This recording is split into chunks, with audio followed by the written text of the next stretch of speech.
Welcome once again to West Coast Supercars and Classics. I'm Mark. Behind me is a beautiful 05 Ferrari 612 Scaglietti. For those of you who don't already know this car, it is a really special GT car from the mid-2000s. What makes it so special is not just that it has 4 seats, 2+2 configuration with the coupe styling here, but under the hood is a V12 engine at 5.7 liters and 540 horsepower. Now that is a lot of fun. The fans seem to like to go off a lot when it's idling here, but I just wanted you to hear it while it's just gently idling and warming up. It's been a really interesting 24 hours with cars because yesterday we went and met the buyer of our Cobra Daytona coupe, our replica car that was at Silver Arrow Cars in Victoria, and he took delivery of that. I'll link to another video of that above. But while we were there, we're going to look for our next car, of course, and Tim, the owner of Silver Arrow Cars, offered for us to take this car out to take it for a good test drive and check it out. Yeah, so I'm going to take it back right now, back to Silver Arrow. So I'll take it for a little drive with you, and maybe I'll talk about the car a little bit. Hope you enjoy the look of it. I think it's an absolutely beautiful car. I don't think it has a bad angle. I really don't. So we're going to have a serious think about this. I want to show you one thing about it that I like styling wise. I mean, there's so many nice things. Like this, the lighting here is unique. It's kind of got a Batmobile look at the front. Look at this. See how the arrow is all integrated into the car? Like, that's really slick. This is on 20-inch rims, and I believe it's been lowered. But one of the really interesting parts for me is the slab side of the front here of that fender. Just look at that. Like, I don't know if you can see it from here, but yeah, it has a scallop over here in the door. You can see that too. Really nice, elegant shape. I just like the boldness. Maybe it's the angles of the top of the fender. It's got a cut right there. It's pretty steep, and then it just goes boom down the side, and then look, it scallops in right there. So there's a whole bunch of really interesting, beautiful shapes on the car. Iconic front grille, really low front nose on it, as you can see. I mean, doesn't that look, it looks amazing from the front. It really does. There's nothing else like it, and it's very low. It's one thing I noticed when it was in the garage. Compared to our Panamera, the front nose is low, and you got a V12 in there, 5.7 liter engine. We've only got a 3 liter engine in the Panamera, but the front is bigger. Big, huge doors, of course, on this thing. And then at the back, there's a little lip on the rear deck here. Let's go to the back here. You've got that classic double Ferrari tail light configuration, which I personally really like. I prefer it to the singles, to tell you the truth. And you have an actual usable trunk. I'll pop it for you so you can see. Check this out. Check this out. There's a decent amount of space in there. It's not too deep, but it's not too deep that way, but it's high this way. So it's got quite a bit of space for your luggage. Now that's a GT car. That's a Ferrari GT car I'm talking about here. Look at that big fancy pony back there. Not a lot you can say negatively about something this gorgeous. The badging's different. On the driver's side, it's 612 Scaglietti, and on the passenger side, it just says Pininfarina. So I think it's about time that we take it for a little spin. We're not going to do much with it right now. I'm just going to take it back downtown. It'll give me a chance to show you a little bit about what it's like to drive a car like this, of this caliber. Hope you enjoy. Okay, let's hop in. All right, first things first, twist of the key, 12 cylinder engine fires up. Lovely.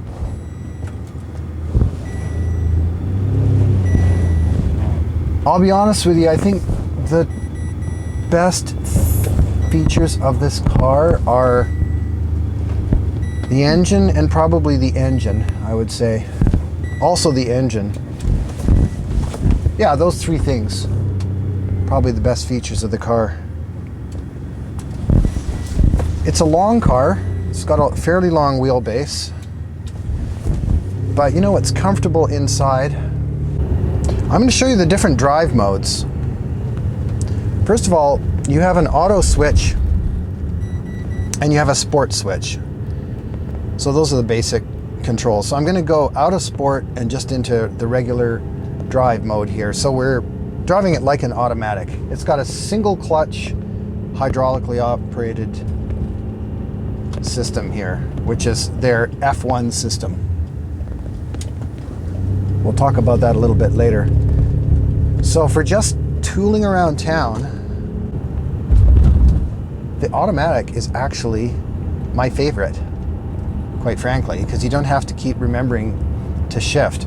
For some reason with paddle shifters, that's just me, but it's different from a standard transmission because it's less intuitive for me to keep shifting gears. I don't know why. I just feel like it's more of an automatic experience, so I just don't do it. And most of the time with the Panamera, we drive it around in automatic mode.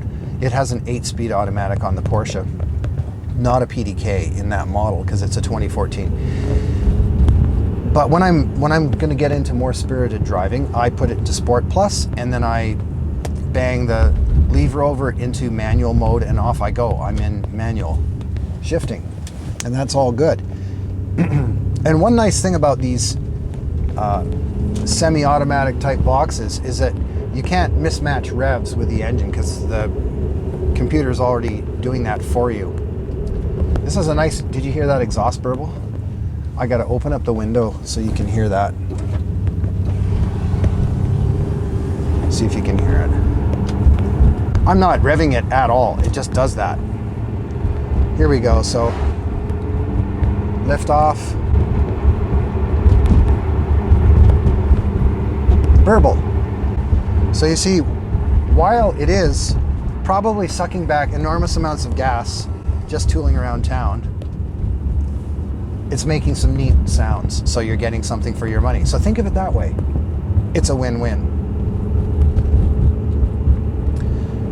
Speaking of gas, we're gonna go pick up some gas right now because I've been driving it around, and I do not want to return the car with less fuel than I had in it when I took it out, because that would just be rude and disrespectful. So I am going to go get some gas. That's super exciting, but that's the way it goes. We got to do it.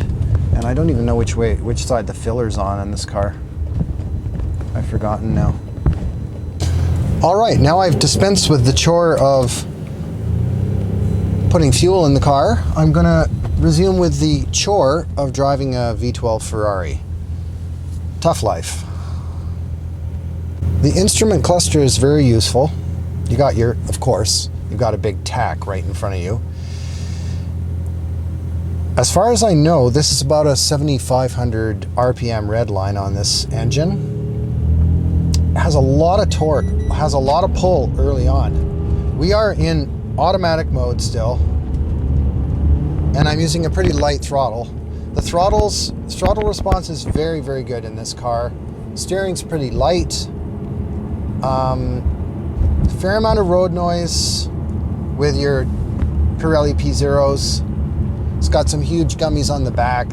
They're like they're over 300 millimeters, and then 245s at the front. They're aftermarket, or I should say they weren't original to the car. They're Ferrari rims, but they're large. They're 20 inches on this car, front and rear, and they, I think, originally were 19s in 05. The climate control system is automatic setting, and it has both left and right settings there. I think now's the time to take it out of automatic and put it into manual. So we'll do that. What you do is you put your finger on the auto button there just for long enough, and you'll see suddenly a gear will appear in the display by the tachometer. So now I'm in manual, and I'm also going to put it in sport mode because, quite frankly, the transmission shifts better in sport. There you go. There's a nice throaty roar to this car, almost a bark, I would say. 4,000 revs here.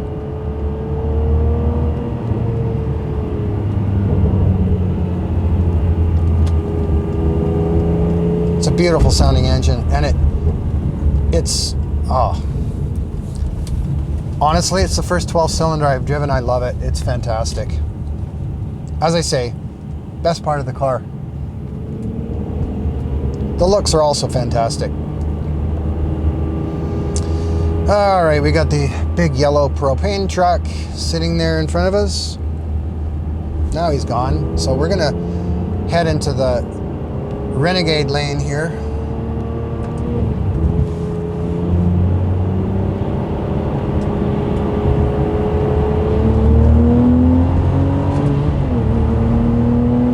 Just snap off a bit of traffic. And there we go. Needless to say, highway on-ramps are an enjoyable experience in this car. It has an endless rush of power. Passing maneuvers are enjoyable. Let's just put it that way. This car just goes wherever you want it to go, as fast as you want it to go. It's a really quick car. Doesn't feel like a big car, actually. When you're driving it, feels fine. I mean, of course, I'm driving a big boat, you know, my Panamera, so I'm used to a big car. It feels lighter. Front end feels a little bit more alive than on the Porsche. And the Porsche is a great car, but this one really feels very alive. But for a GT Cruiser, in my personal opinion, this is a little bit too stiff. I wouldn't mind it if it had a little bit more compliance in it, just because that keeps it more in character with its kind of GT mission. You know, it's not an out-and-out race car. Something you can take for long-distance trips. So even in fourth gear here, 4,000 RPM, if you should happen to put your foot down firmly, the car will just take off very quickly. It has a lot of torque. And I found when I took it down some windy roads so that we could actually, you know, get out of traffic, essentially that's the reason, because you don't want to be in stop and go traffic and all this. It has such a wide power band that I just stayed in second gear most of the time.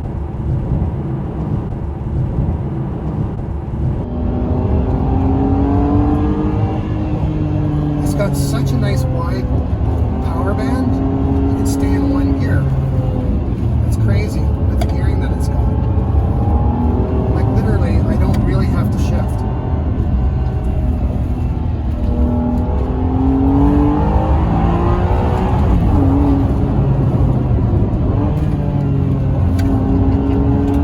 I'm going easy on the corners.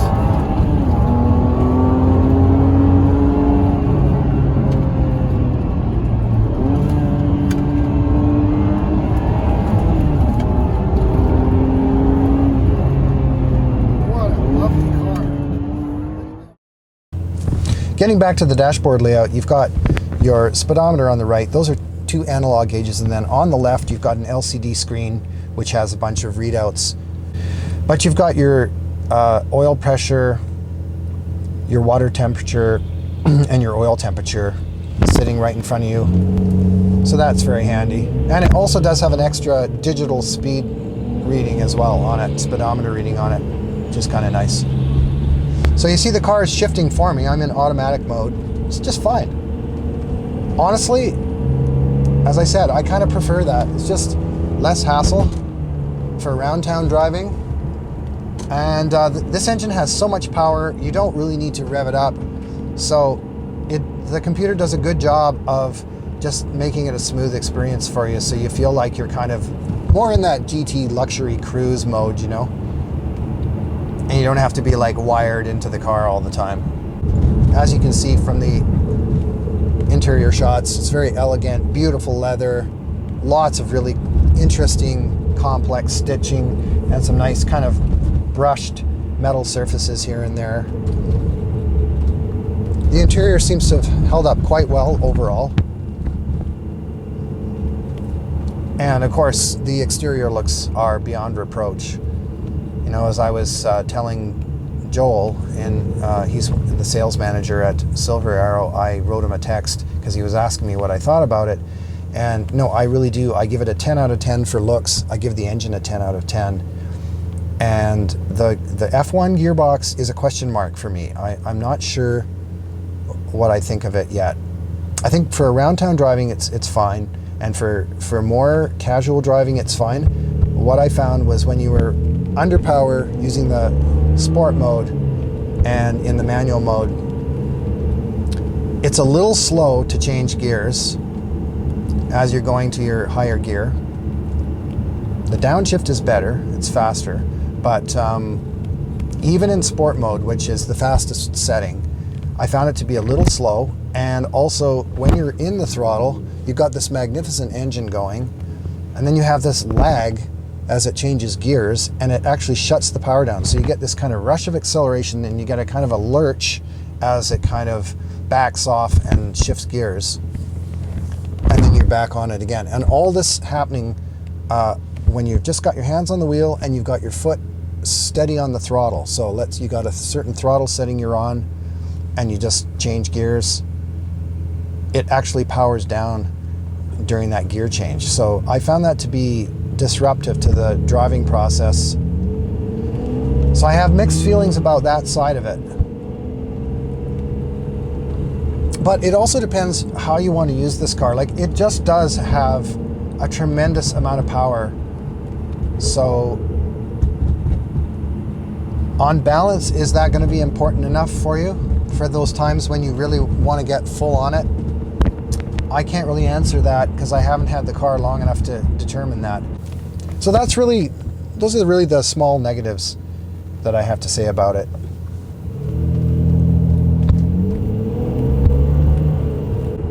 So we'll have to have a think about whether we want this particular car as our next car. And that's something I have to ponder over the next couple of days. But in the meantime, it is available at Silver Arrow Cars on David Street in Victoria. So give them a call, check out the website, look at the specs. I think it's a reasonable price for this car. So it's very tempting. And it's got some beautiful rims on it and rubber. It's been fully serviced and has had a thorough PPI done to it. So I don't think it needs anything. There is one little thing that we need to check here, but that's something they'll take care of. So thanks again to Tim for letting us check out the car for a few hours. Really beautiful car, and quite frankly, it's an unforgettable car. Gets a lot of looks too. I was surprised.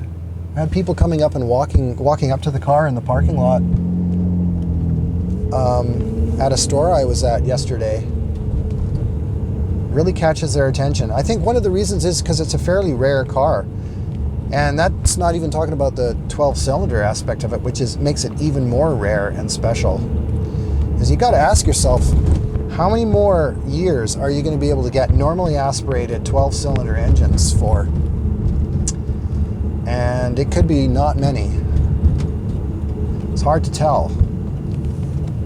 This type of car might just be the last of its kind in a lot of ways. We've got the FF, of course, the F12, the FF. But this has that analog feel. It's sort of bridging the modern Ferraris with the older Ferraris. So that's a very nice thing, really, about it, is it still feels like a really focused, classic GT car. It doesn't feel gimmicky to me at all. All right, so thank you very much for watching. I hope you enjoyed that little excursion in the 612 Scaglietti, a beautiful Ferrari 12-cylinder, front engine, rear-wheel drive supercar. And thanks again to Silver Arrow for the opportunity to take it out and really take it for a good, long, hard look. And we'll see you next time. Stay safe out there.